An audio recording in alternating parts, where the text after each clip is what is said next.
Bueno, buenas tardes a todos. Nos toca hoy cerrar el ciclo de todo lo que usted no sabe de la historia de España, coordinado por Elvira Roca Barea. Lo hacemos con cierta pena porque hemos podido constatar el enorme interés que despiertan estos capítulos de historia de nuestro país. Yo creo que todos hemos aprendido sobre el Real de A8, sobre la figura de Carlos II, el no tan hechizado, sobre cómo se apresaron los buques ingleses y que aparece nuevamente la derrota de la Armada Invencible en detrimento de otros pasajes de la historia.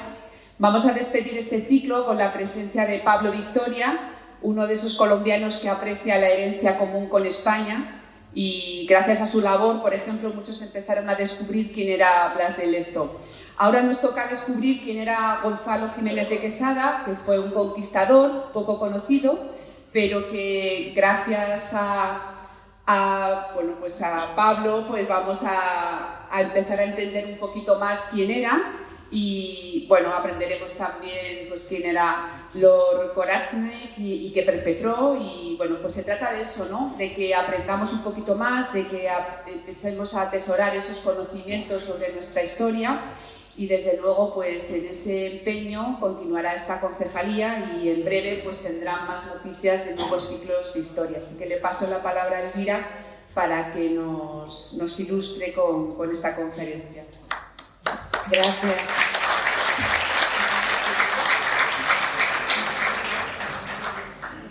Muchísimas gracias por venir aquí, por mantener llenas las salas de estas conferencias. Esta es la quinta, la última, no tenemos sexto toro, no tenemos 6. Con ella acabamos. Ha sido realmente estupendo el ciclo, yo creo, estupendo para mí, quiero decir, no que quiero decir que sea estupendo, sino que es estupendo para mí el comprobar que había un interés y que semana tras semana, cuando las conferencias se convocaban, se llenaba y había siempre unas expectativas y unas ganas de venir. No sé si he conseguido lo que yo pretendía, que era desde el principio, el título no era gratuito, lo que usted no sabe de la historia de España, porque hay muchas facetas de la historia de España que son tremendamente desconocidas, no solo ya del gran público, sino del público culto incluso, y eso es lo más preocupante, de gente que ha cursado especialidades, ¿no?, que tienen que ver con la historia y sin embargo pues te encuentras con que aludes a determinados hechos y no los conoces, ¿no? Ha habido una insistencia enfermiza, negativa, en todo aquello que fue malo, que fue derrota, que fue no como debiera, pero bueno, la historia de todos los países y de todas las personas está llena de episodios que sería mejor no recordar. El empeño en recordarlos continuamente es lo que verdaderamente, yo creo que con respecto a la historia de España, que es la historia de Hispanoamérica y durante un tiempo largo también la historia del mundo, hay una suerte de trastorno bipolar que convendría que nos lo hiciéramos mirar, porque evidentemente los españoles no eran ángeles y durante la época de su hegemonía cometieron grandes errores, como todos los pueblos que gestionan muchos territorios y que asumen grandes responsabilidades. Sus errores son grandes, cuando eres pequeño tus errores son pequeños, evidentemente, ¿no? Pero a mí me interesaba mucho que los españoles conocieran una idea diferente de la Inquisición española, me interesaba que hubiese un punto de vista distinto sobre Carlos II, y con don Pablo Victoria yo tropecé por casualidad, me dejó absolutamente estremecida algunas conferencias suyas que pude, con grandes dificultades de audición, grabadas, sobre todo una grabada en el Nogal, en Bogotá. Y a partir de ahí me interesé por su trabajo y admiro enormemente que haya tenido el valor de contar la parte que no se puede contar de la historia de las independencias de América, esa que no aparece nunca en los libros de texto, esa que en general ha dejado poquísima bibliografía y que se considera casi un crimen aludir a ella, ¿no? Y sé que eso no ha sido sin problemas para él, lo cual me parece todavía mucho más admirable, ¿no?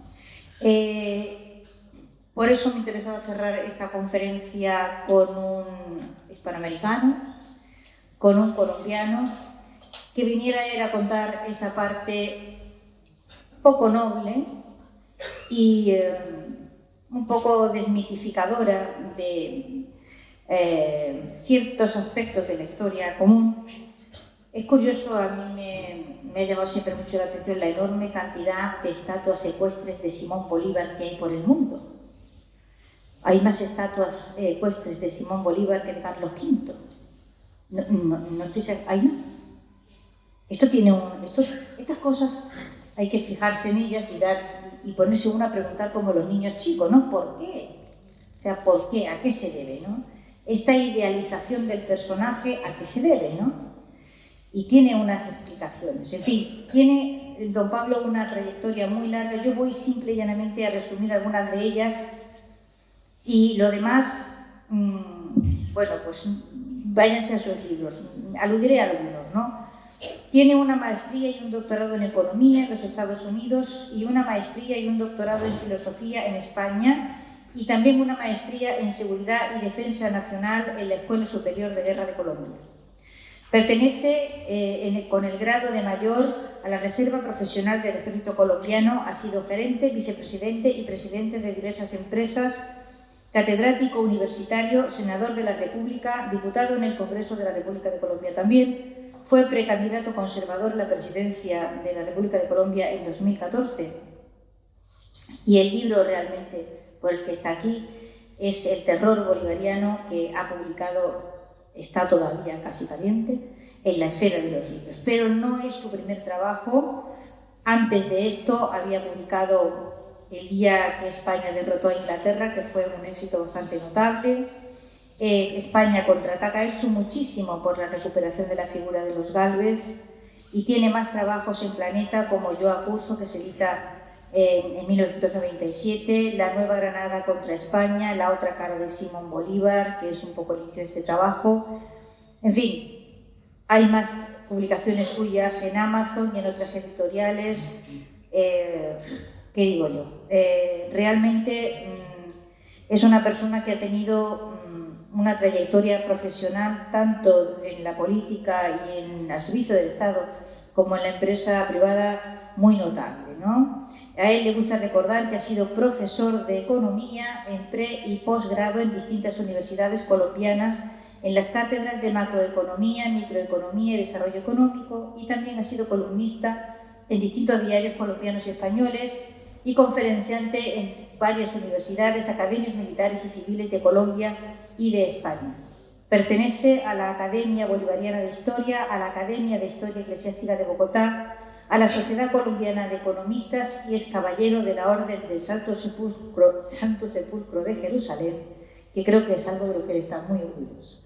Nosotros tenemos un gran interés en escucharle, ya verán cómo no se arrepienten de lo que tienen que contar, de haber venido a oír lo que tienen que contar. Gracias.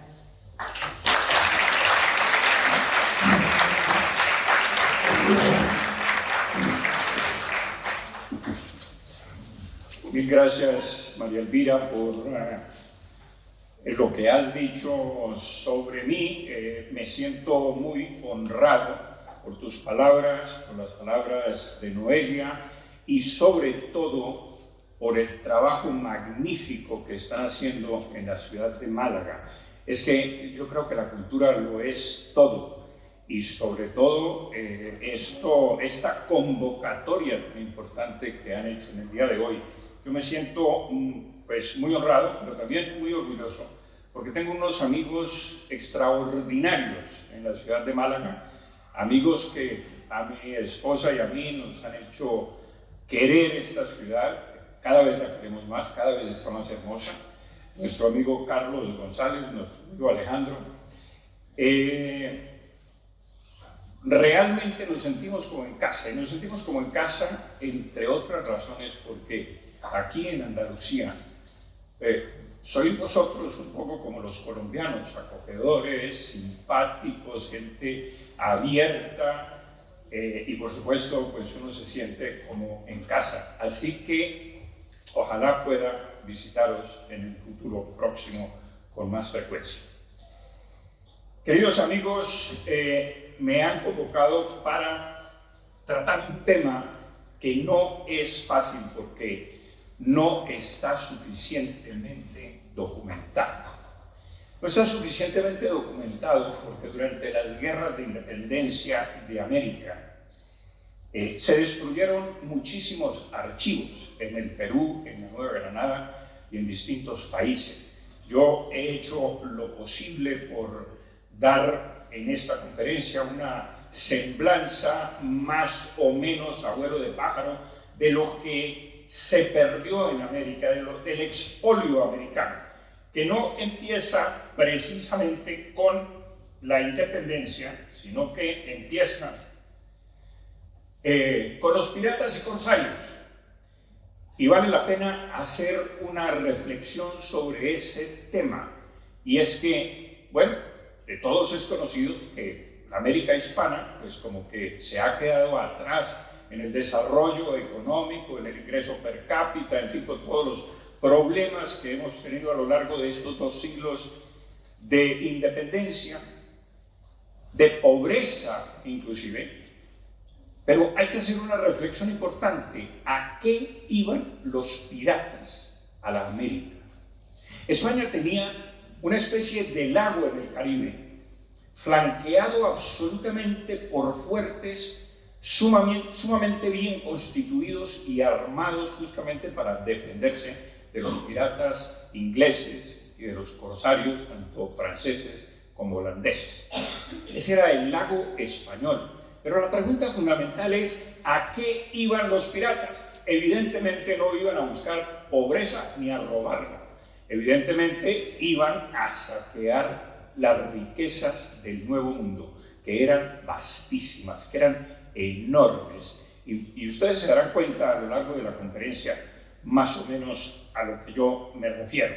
Cartagena de Indias fue saqueada muchísimas veces, tanto por los ingleses como Drake, los piratas famosos, como el barón de Pointís, que era un francés, que luego lo hicieron marqués y lo hicieron tal, condecorado en Francia por haber saqueado la ciudad. En fin, padecimos durante siglos el embate del enemigo y sabemos quién es y quién era el enemigo.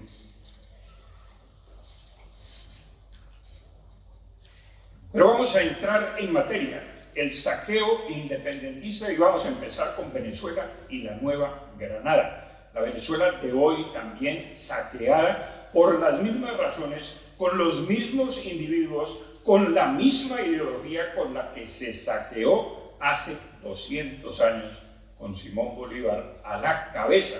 Y entre otras cosas, María Elvira, este es el único país que le erige estatuas a sus enemigos. Es una cosa extrañísima, porque acá hay varias estatuas en España de Simón Bolívar y uno como que no entiende. En fin. Muy bien. El problema en la Nueva Granada empieza con un señor que es precursor de la independencia, Antonio Nariño, que en 1789, justamente el año de la Revolución Francesa, él era afrancesado, pertenecía a varias logias, etc. Y además era tesorero de diezmos de la Iglesia Católica. Digamos que cargo al que se opuso la Iglesia por sus vínculos con la masonería, pero que finalmente un virrey lo promocionó y lo llevó a ese cargo. Bueno, en fin, en ese cargo, este señor lo primero que hizo fue robarse 92.140 pesos. Ya veremos qué clase de pesos era. El real de a 8. 92.140 pesos de la tesorería de diezmos de la Iglesia Católica. Y por supuesto, finalmente fue juzgado por las autoridades locales, que eran españolas. Piensen ustedes, era la presencia española en América. Y fue condenado a 10 años de presidio. Y ahí empieza el problema, porque este señor finalmente se fuga de la cárcel y hace un periplo revolucionario, etcétera, que no cuajó mucho en su momento, pero que tuvo sus seguidores en las logias y digamos que fue el fermento de lo que iba a suceder posteriormente. Para que tengan una idea, 92.140 pesos le habría tomado a este señor 115 años reponerlos, porque se ganaba 800 pesos al año.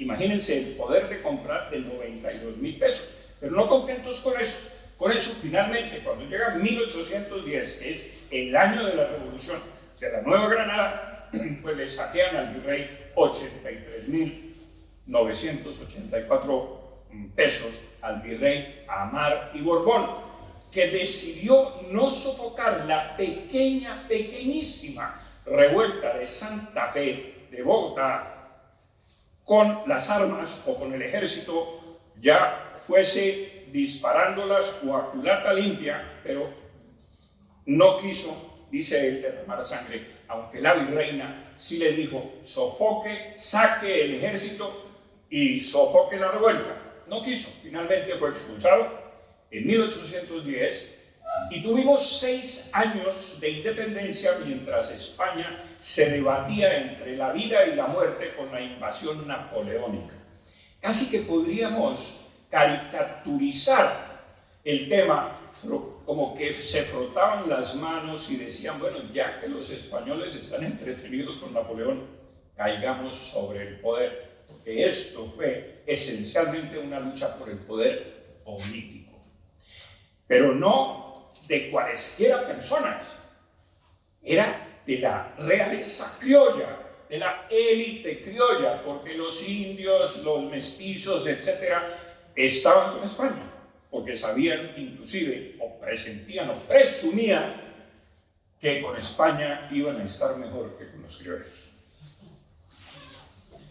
En fin, finalmente, el precursor de la independencia, ya dictador, en 1811 termina apoderándose de 441.393 pesos de las cajas reales. Por supuesto, para continuar la revolución y un poquito para el bolsillo suyo. En fin, la totalidad de lo robado entre 1789 y 1811 son 645.717 pesos. Si 92.000 pesos le iba a costar a él 115 años para recogerlos, imagínense lo que costarían 645.000. O sea que era verdaderamente una fortuna. Pero miren ustedes que en nuestra vecina Venezuela, en 1813, y no les voy a narrar aquí los 2 decretos de la guerra a muerte de don Simón Bolívar, en los que decía que había que exterminar la raza maldita de los españoles. Palabras textuales.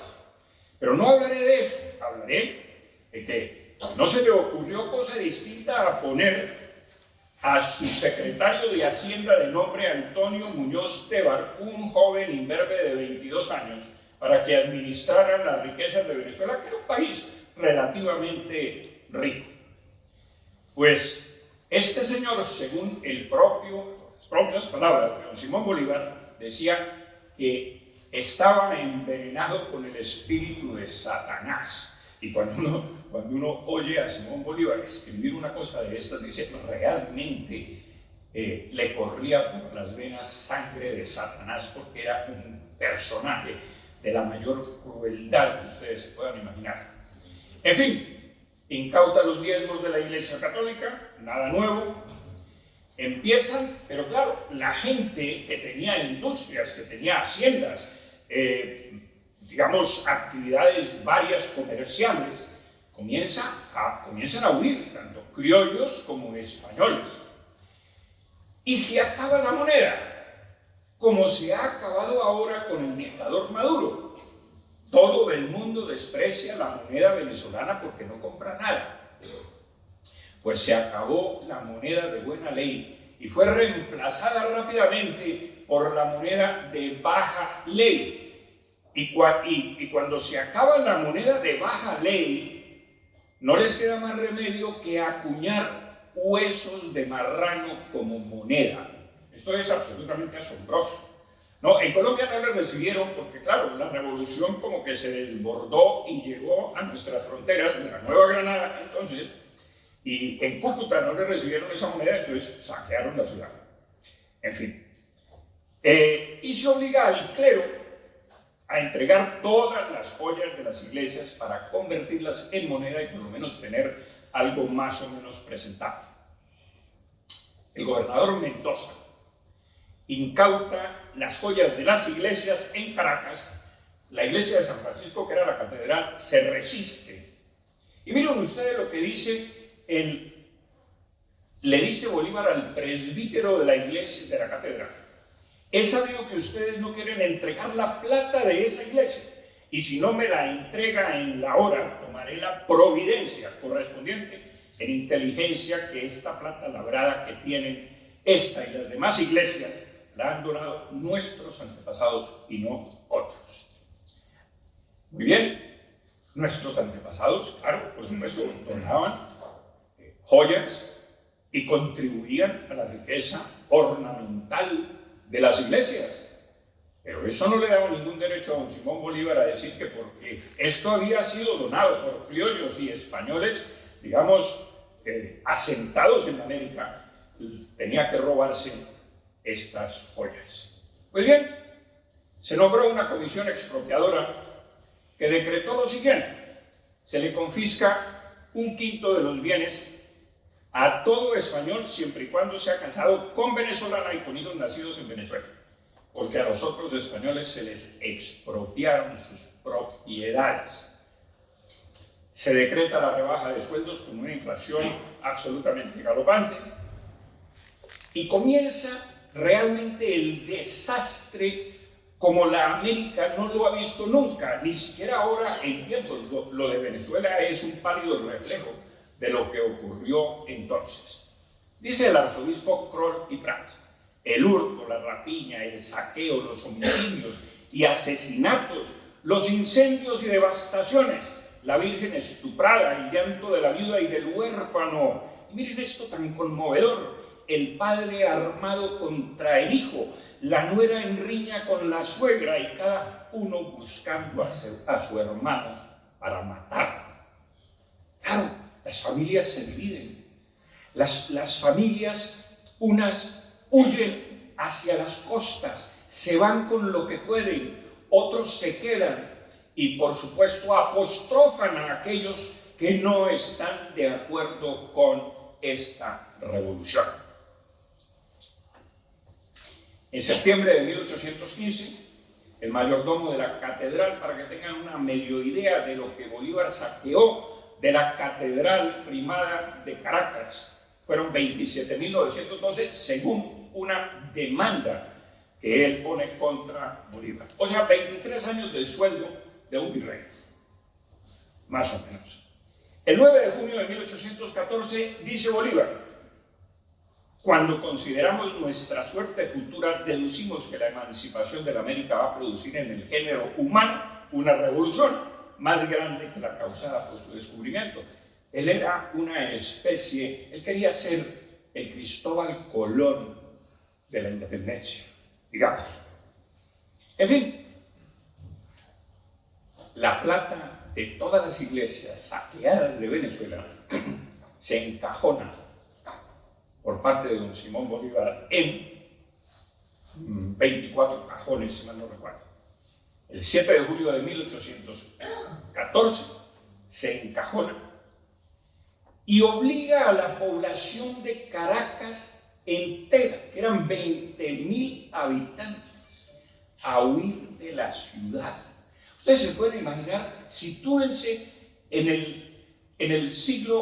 1814, sitúense hace 2 siglos, las señoras con unos vestidos de esos que se ponían antes, como campanas así, huyendo por los montes, con los niños, los hombres a pie, pasando, inclusive enfrentándose a las fieras salvajes de los montes, los niños perdidos en los pueblos, buscando a sus padres. Esto fue un desastre humanitario como rara vez lo ha conocido la humanidad, quizás como lo de Pol Pot, por allá en Laos. Dice Trinidad Morán: 20.000 almas de ambos sexos y de todas las edades seguían nuestros pasos. Por supuesto, Bolívar iba a caballo. Casi toda la emigración iba a pie, y como el camino de la montaña de Capaya hacia Barcelona, de Venezuela, es lo más fragoso. Consternaba ver a las señoras y niñas distinguidas, acostumbradas a las suavidades de la vida civilizada, marchar con el lodo a las rodillas. Esto fue realmente, o sea, fueron muy pocos los que llegaron al otro lado, que queda al este de Venezuela, la huida, o sea, Barcelona. Bolívar llevaba consigo 104 arrobas, o sea, 1179 kilogramos de plata, encajonada.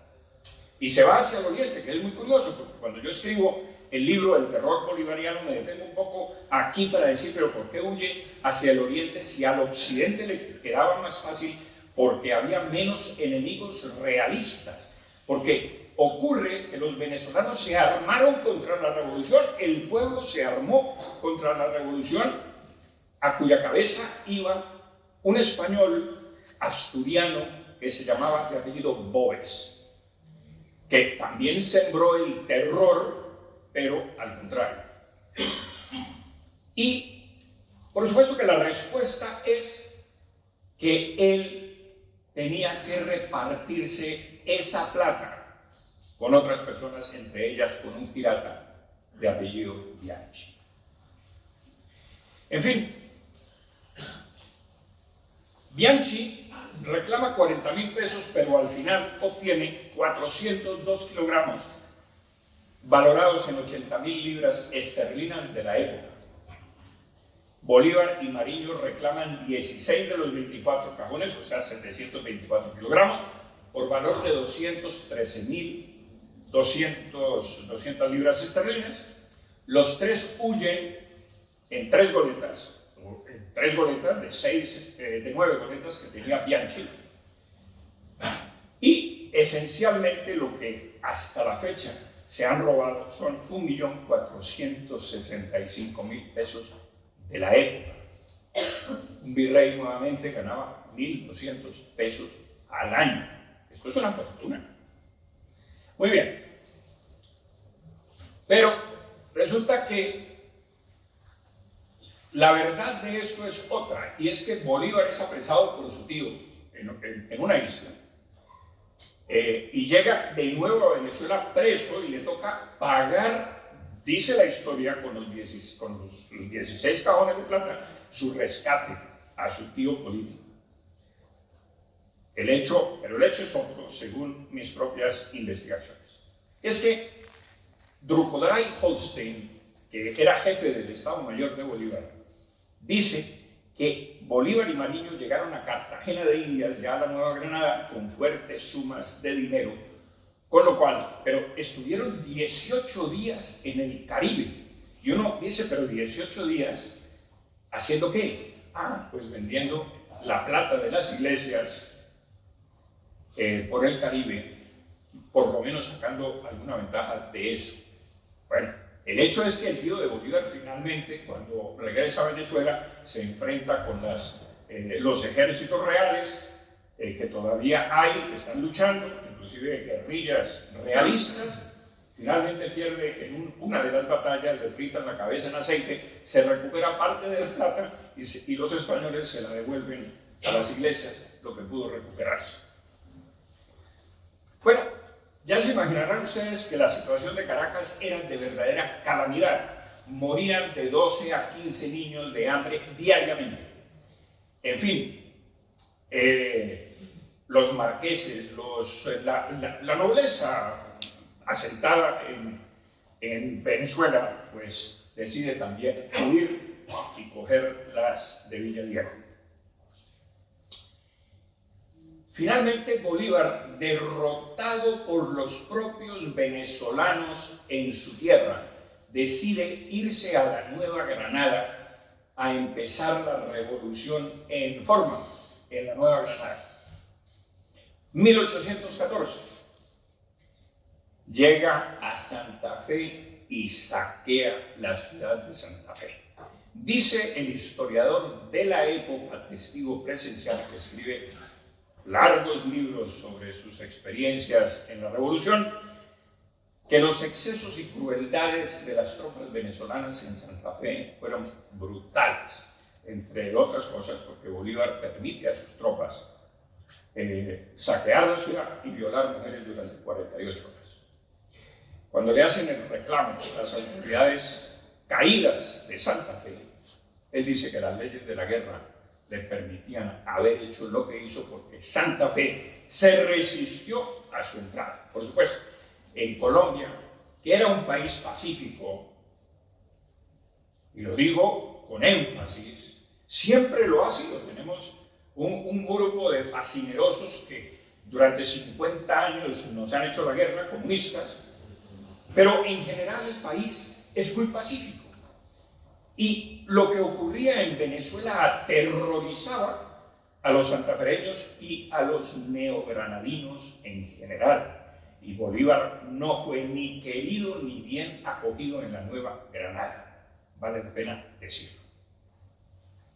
En 1819, ahí en el ínterin, finalmente España arma un ejército de 12.000 hombres después de haber perdido la batalla de Trafalgar. Se destruyó prácticamente la flota española. Aquí había un caos, en fin, el país estaba devastado por todos los saqueos de los franceses y de las tropas napoleónicas, pero finalmente España arma un nuevo ejército y lleva a uno de los más grandes generales, que entre otras cosas derrotó a Napoleón en varias batallas, invadió Francia, el general Pablo Morillo, un gran general.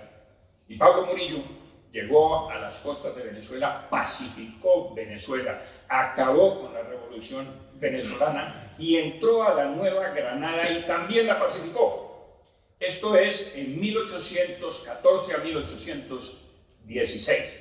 Nosotros tuvimos 6 años de independencia en la Nueva Granada y luego una pacificación absoluta y el regreso de la ley y del orden, otra vez. Y por supuesto, recomponer las destruidas finanzas públicas.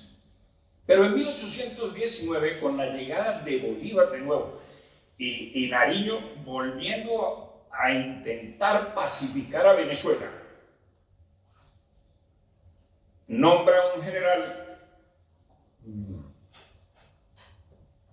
Barreiro, de apellido Barreiro, comandante del ejército en la Nueva Granada, y él es el que pierde la batalla de Boyacá. Este general, y por supuesto perdida la batalla de Boyacá, y a la cabeza don Simón Bolívar, entra a Santa Fe victorioso 7 de agosto de 1819 y saquea de nuevo la ciudad. En fin, dicen los historiadores que saqueó de la Casa de la Moneda 500.000 pesos, pero los españoles hacen otras cuentas. Hay un testimonio del gobernador español de Cartagena, Gabriel de Torres, al rey el 18 de octubre de 1819, que dice que se perdieron cerca de 1 millón de pesos que habrá aprovechado el enemigo y que tampoco se salvaron los archivos. En fin, este señor tenía por qué saberlo porque es uno de los que huye de Santa Fe hacia Cartagena. Era, entre otras cosas, un oidor, quizás el decano de los oidores de la Real Audiencia de Santa Fe. Muy bien, comienzan a secuestrar los bienes de los particulares, secuestra los bienes eclesiásticos, las autoridades eclesiásticas lo excomulgan, pero por supuesto en épocas revolucionarias pues había que cuidar un poco la vida y la iglesia que se acostaba, que se levantaba realista, se acostaba republicana. Entonces pues eso era una confusión realmente muy grande porque no fueron muchos los curas que se pasaron a la revolución mientras otros se quedaron con, digamos, con el rey.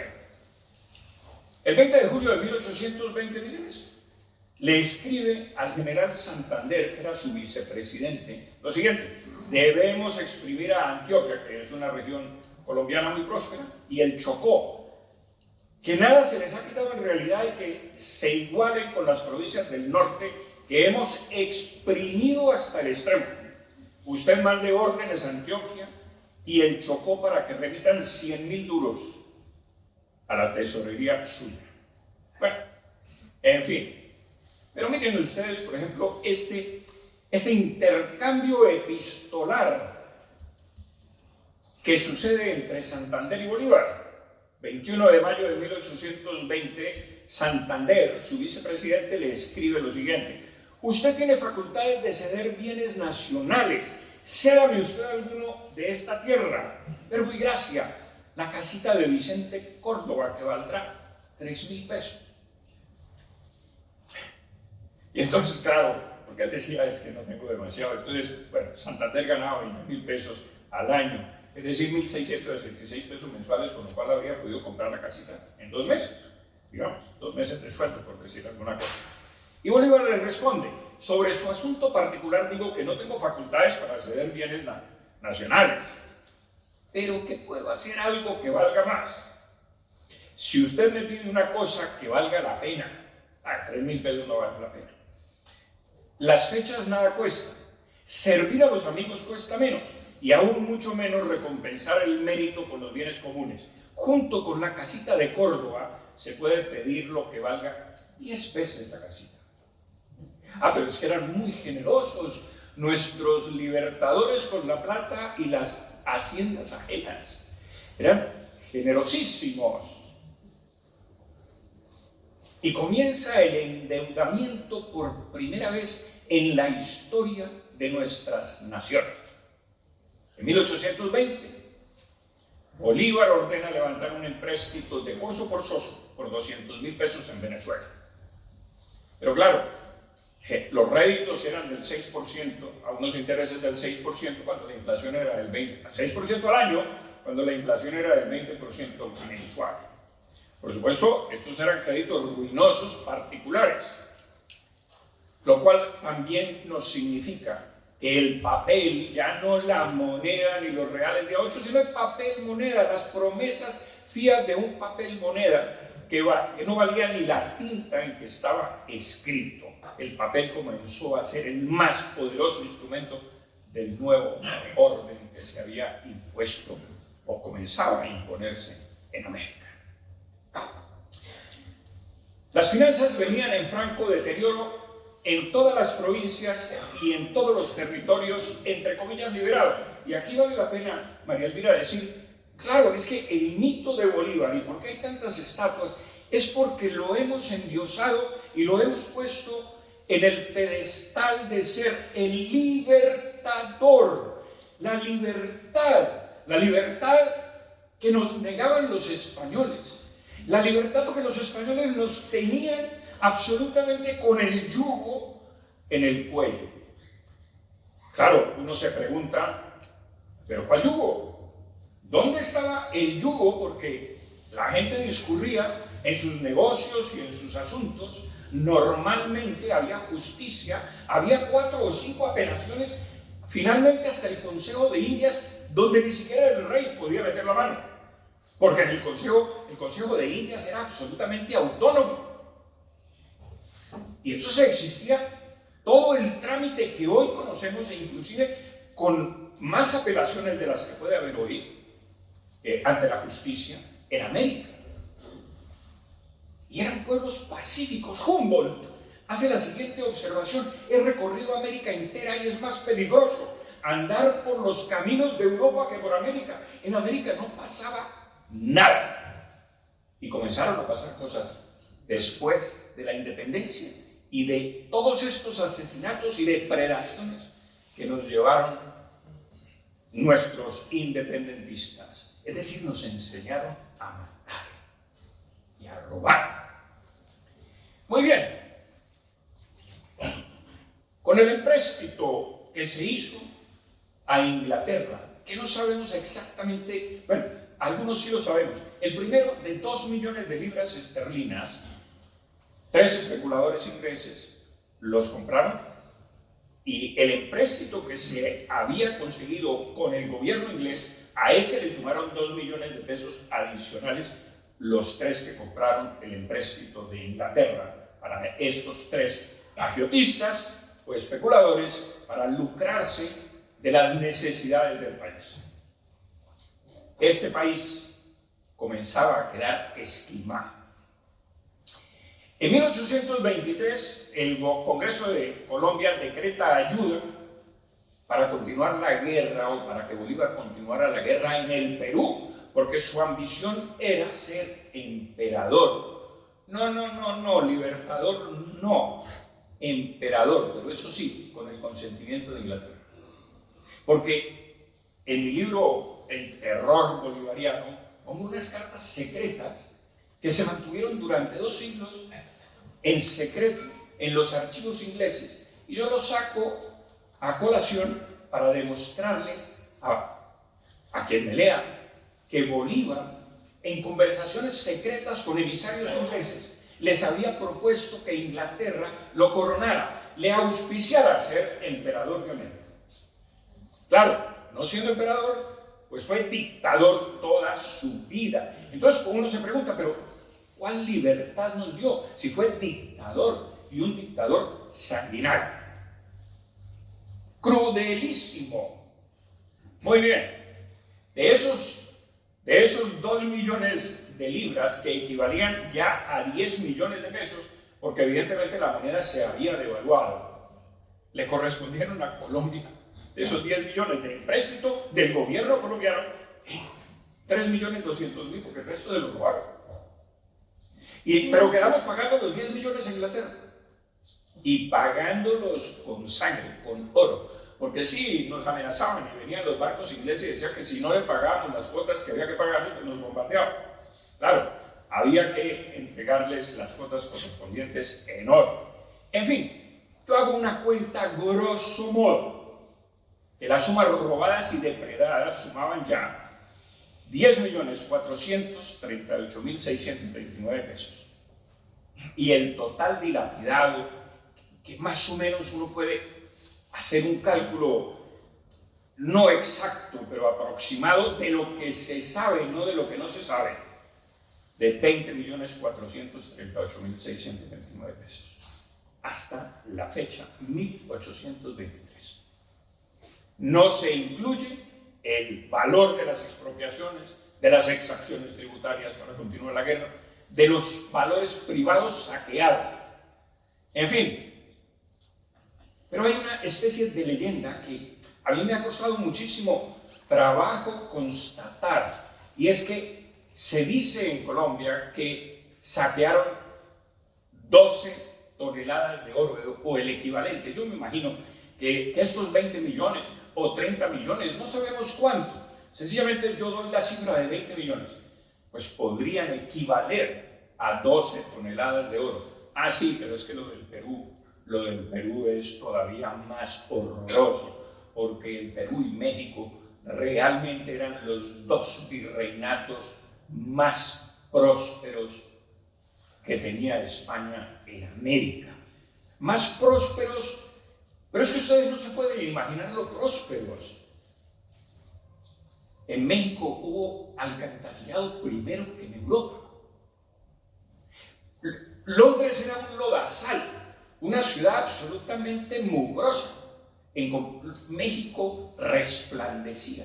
Y algunos dicen que Lima era todavía más rica que México, y ahora les voy a mostrar algo.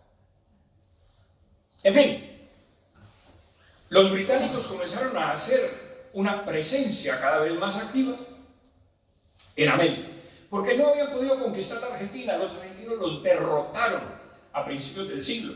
Cuando quisieron invadir y tomarse Buenos Aires, les pegaron una derrota espantosa y los derrotaron en Sacramento, y los derrotaron ahí donde hoy en día es el Río de la Plata, por supuesto. Les pegaron una derrotada, pero ya tenían ellos planes desde hacía un siglo, como desde 1700, para apoderarse de esa parte de América, y luego la llevaron a cabo hacia finales del siglo, pero no pudieron. Entonces, como no pudieron, había otra forma de apoderarse de América, que era inducir a los americanos, entre otras cosas, a decirles, mire, les damos el comercio con nosotros, les damos el comercio universal, es que España no les permite comerciar con nosotros, pero ojo, Inglaterra tampoco permitía a sus colonias comerciar con otros países, ni con otras potencias europeas. Pero esa era la promesa para los americanos, y la difusión de miles y miles de folletos mostrando a los españoles como monstruos, salvajes. En fin, el pago de los empréstitos se hizo en oro, y es posible, digo yo, que Inglaterra haya sacado muchísimo más oro de lo que se le atribuye a los españoles haber sacado de América. Entre otras cosas, se sacaba el oro de las minas, pero el 20%, que era el quinto real. Y luego había un situado fiscal que nos repartíamos entre nosotros, como hoy Madrid reparte el situado fiscal, la recolección de todos los impuestos que vienen de todo el país, y le entrega más a las provincias más pobres y menos a las más ricas, les devuelve y tal. Y ese es el situado fiscal, un invento español de la época. Y por decir algo, nosotros en la Nueva Granada sosteníamos el norte de México, que era muy pobre, y a Chile, con el situado fiscal de la Nueva Granada, del virreinato de la Nueva Granada. Pero viene el caso patético del Perú. Digo patético no solo por los crímenes, porque yo creo que en Venezuela hubo muchos más crímenes, más atroces y más horribles, porque Venezuela quedó devastada. También hubo muchos crímenes en el Perú, por supuesto, pero es que lo robado en el Perú no tiene nombre. Es algo absolutamente inverosímil.